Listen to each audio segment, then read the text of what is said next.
Образованието треба да биде приоритет за државата, а за тоа да се случи, универзитетите мора да направат поголем притисок врз властите, вели професорката на Универзитетот Гоце Делчев во Штип, Тамара Јованов-Апасиева.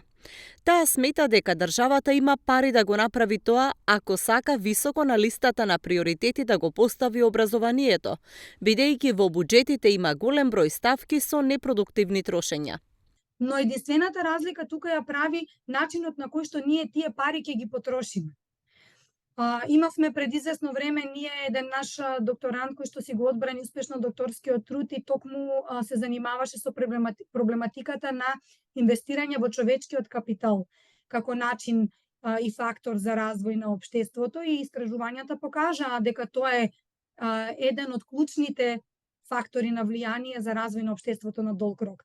Што значи дека неминовно е тука да образованието порано или подоцна, подобро порано, биде ставено како приоритет, што значи дека за истото би требало да се одвојат поголеми финансии. Тоа е еден дел од приказната.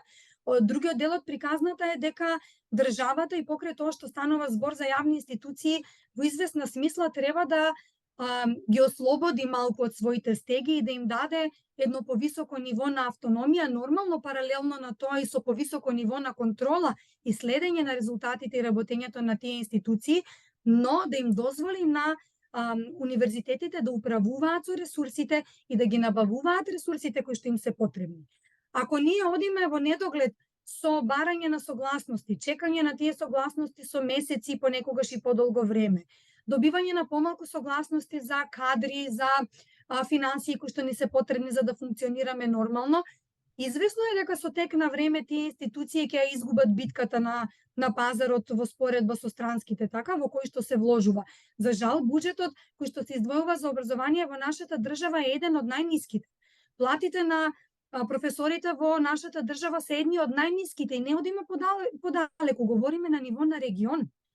Што значи дека трудот, квалитетот кој што треба да го испорачаат, очекуваме дека треба да биде ист, така, во споредба со другите, бидејќи нашиот натпревар не е само не е само во рамки на нашата држава, туку ние излегуваме и се надпреваруваме и на меѓународно ниво.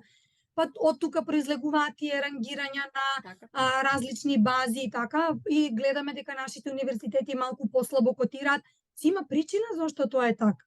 Јованов-Апасиева вели дека за квалитетно образование треба да се вложува и во квалитетен кадар, односно најдобрите студенти, да останат на универзитетите и да работат на образованието на идните генерации академски граѓани.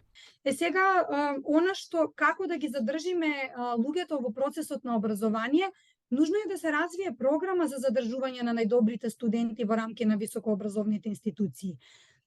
За сега ние тоа го немаме, имаме во известна смисла одредена дозвола да ангажираме демонстратори, нормално по добиена согласност да ангажираме и асистенти, но интересот за жал за тие занимања, за тие работни дејности е се помал, бидејќи финансиите вклучени во таа приказна се многу мали. И сега ако сакаме да ги задржиме најдобрите од една страна, кои што и тоа како се поварувани на пазарот на трудот од низа други институции, организации и компании, како да очекуваме дека тие ќе останат во нашите високообразовни институции, така, да креираат вредност за и да работат со идните генерации.